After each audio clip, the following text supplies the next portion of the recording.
Hello friends, welcome to my channel. હું ભાવના લાદાવાલા આજે તમારા માટે લાવી છું આદુ અને આમળાનો મુખવાસ.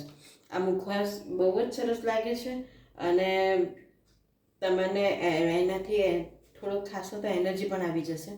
હું તમને એની સામગ્રી કહી દઉં.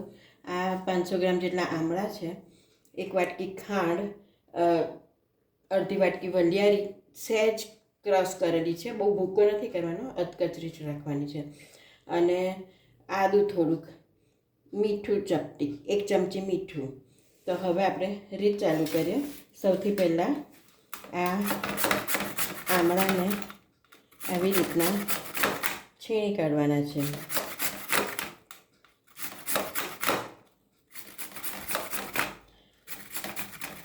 એ તમારા આમળા છીણાઈ જાય પછી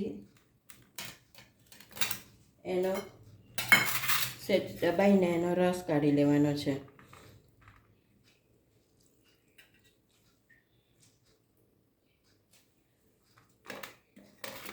બહુ એકદમ જોરથી પ્રેસ નથી કરવાનું, થોડું થોડું એનો જ્યુસ કાઢશો તો એનો એટલો બધો તમારે એ નહીં નીકળે, સૂકવવું નહીં પડે એટલું.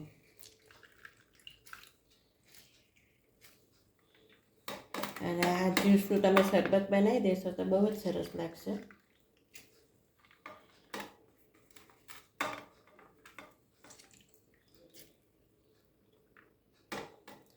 એનો આવી રીતના જ્યુસ કાઢી લીધો છે.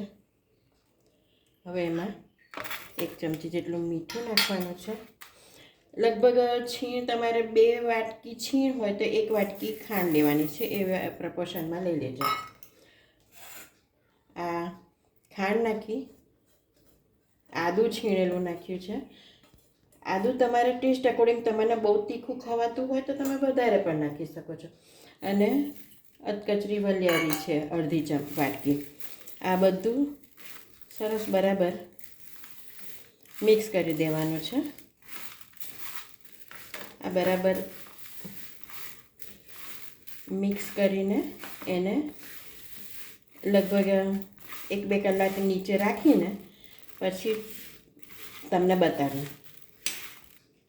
જુઓ, આ ખાંડ મેં બરાબર મિક્સ કરી દીધી છે અને એનો થોડોક રસો પણ છૂટ્યો છે.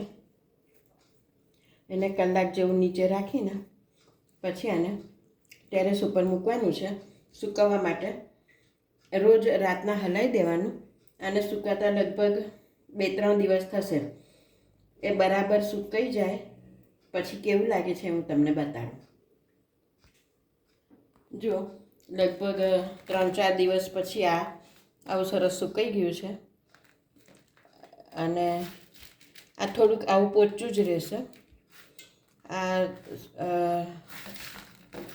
એકદમ મસ્ત સુકાઈ ગયું છે.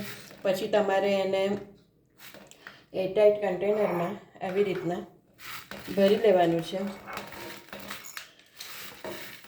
અને પછી જો તમારે ફ્રીઝમાં મૂકવું હોય તો ફ્રીઝમાં બહાર રહેશે. બને ત્યાં સુધી તમે કાચના એમાં ભરશો તો વધારે સારું રહેશે. આવી રીતના એરટાઇટ કન્ટેનરમાં ભરી દેજો.